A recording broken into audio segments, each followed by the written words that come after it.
Congress BJP ಮಧ್ಯೆ ಜಿಂದಾಬಾದ್ ಜಟಾಪಟಿ ಜೋರಾಗ್ತಾ ಇದೆ ಇವಾಗ. ಸೊ ಹಾಗಾಗಿ ಡಿಸಿಎಂ ಡಿಕೆ ಶಿವಕುಮಾರ್ ಈ ವಿಚಾರಕ್ಕೆ ಮೊದಲ ಪ್ರತಿಕ್ರಿಯೆಯನ್ನು ಕೊಟ್ಟಿದ್ದಾರೆ.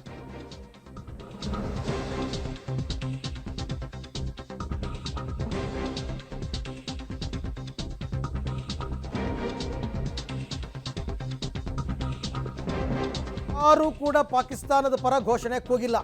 ಬಿಜೆಪಿಯವರು ಚುನಾವಣೆಯಲ್ಲಿ ಸೋತುಬಿಟ್ಟು ಹತಾಶೆಯಿಂದ ರಾಜಕೀಯ ಮಾಡ್ತಾ ಇದ್ದಾರೆ ಅಂತ ಉಪಮುಖ್ಯಮಂತ್ರಿಗಳ ಮಾತು. ಮಾಡ್ತಾ ಇದ್ದಾರೆ. ಅದೊಂದು ದೊಡ್ಡ ಕುತಂತ್ರ. ಯಾರನ್ನು ಪಾಕಿಸ್ತಾನ್ ಜಿಂದಾಬಾದ್ ಅಂತ ಕರೆದಿಲ್ಲ. ಯಾರು ಕರೆದಿದ್ರೆ ಒಳಿಕಾಗ್ತಾರೆ ಪೊಲೀಸರು, ಕಾನೂನು ರೀತಿ ತೆಗೆದುಕೊಳ್ತಾರೆ. ಇದಕ್ಕೆಲ್ಲ ಅವಕಾಶ. ಇದು ರಾಜಕೀಯ ತಿರ್ಸ್ಲಿಕ್ಕೆ ಮಾಡ್ತಾ ಇದ್ದಾರೆ ಬಿಜೆಪಿಯವರು. ಸೋತಿದ್ದೀವಿ ಅಂತೇಳಿ ಸುಮ್ಮನೆ ಏನೋ ತಿರ್ಸ್ತಾ ಇದ್ದಾರೆ. We have asked to investigate ಮಾಡಕ್ಕೆ ಹೇಳಿದೀವಿ.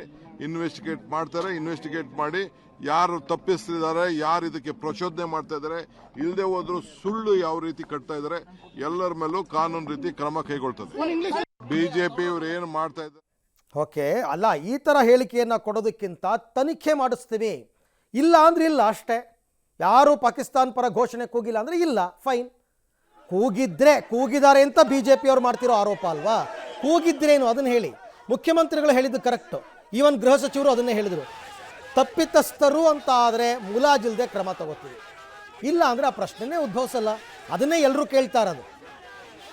ಇಲ್ಲವೇ ಇಲ್ಲ, ಕೂಗೇ ಇಲ್ಲ ಅಂತ ಈಗಲೇ ಡಿಸಿಷನ್ ಕೊಡೋದಕ್ಕೆ ಹೆಂಗಾಗುತ್ತೆ ಉಪಮುಖ್ಯಮಂತ್ರಿಗಳಿಗೆ? ಪ್ರಕರಣ ತನಿಖೆ ಹಂತದಲ್ಲಿದೆ, ಇನ್ನೂ ಬರಬೇಕು.